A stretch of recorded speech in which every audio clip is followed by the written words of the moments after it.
Suffer Little Children from 1983 is an infamous shot-on-video film out of the UK. The movie's about a children's home, or an orphanage if you will, where a mysterious young lady named Elizabeth shows up one day. She cannot speak and immediately starts creeping the other kids out, and we as the audience and the kids know that there's something wrong with Elizabeth. Throughout the movie it becomes clear that Elizabeth has ill intentions, and she recruits some of the kids and hurts some of the others, all while the adults in the room are dealing with their own things and kind of oblivious to what's going on. I've been watching a lot of shot-on-video movies. I really like the medium, and I've been covering some of them on this channel. This one caused some controversy when it came out because of the actual children who are in the film, but the cool thing about the production is that this was actually an acting school where the students themselves were heavily involved in the production of this movie. And though I can see even people who like this movie criticize it for being very strong in the beginning and the end and kind of dull in the middle, I was in for the ride throughout the whole short duration of this movie. It's only about 70-ish minutes long, and I knew a little bit of the backstory before I saw the movie, so I had this sense that I was rooting for these kids, and they really swung for the fences with some elements of this movie. Now, did they nail everything? Absolutely not. But wherever they are now, I hope they're proud of this cool little movie they made, because it has brought me and many others a lot of joy. If you're getting into shot on video, or SOV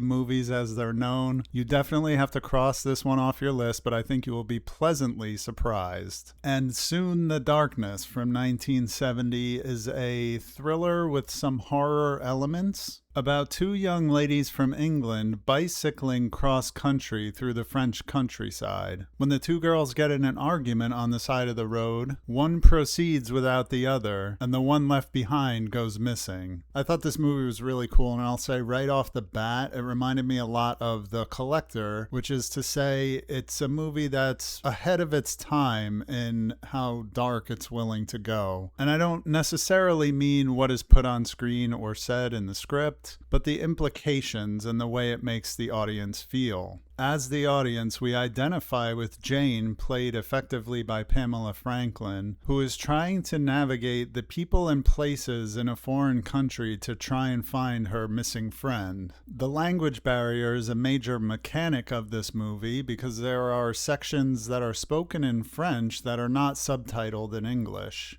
This pushes us even further into a sense of isolation along with Jane. If you haven't seen this one and you're looking for kind of an older thriller mystery that was pushing the boundaries for its time, I would definitely recommend And Soon the Darkness. Full Alert from 1997 is a Hong Kong film about a planned heist at a horse race track. This is directed by Ringo Lam and is often referred to as his masterpiece. It's not the first Ringo Lam that I've seen, but I think I have only seen City on Fire a long time ago. So his movies are definitely a bit of a blind spot for me. This movie had me on the edge of my seat from beginning to end. In the beginning of the movie, the gang who wants to do this heist on the racetrack has to bust their mastermind out of prison, and the way they do it is so intriguing and interesting. And all the while, you have this police inspector who's torturing himself trying to figure out what their next move is. And there's so many just cool and interesting situations that these characters, both the good guys and the bad guys, put themselves in. And you can tell a lot of thought and care was put into this story. This movie is often compared to Michael Mann's Heat, and though I haven't seen Heat in a while, I'm going to throw out what may be a hot take, no pun intended, and say that Full Alert is as good or better than Heat. It really kicked ass in that way that the characters on both sides of the law are so cool that you're rooting for both of them. There are themes of honor among thieves and bending the law and all kinds of things that we've seen before, but blended in a way that is so perfectly satisfying. And I would say not just among Hong Kong cinema, but among film in general, this is one of my favorite movies that I've seen in a very long time. I'm very excited about diving into more Ringo Lam movies, but if you've never seen one, this is definitely a great place to start. And that's going to do it for this episode. Thank you for watching until the end, and if you like these short movie reviews that I do, I have a whole playlist of them on my channel. Thanks again for watching, and I'll see you on the next one.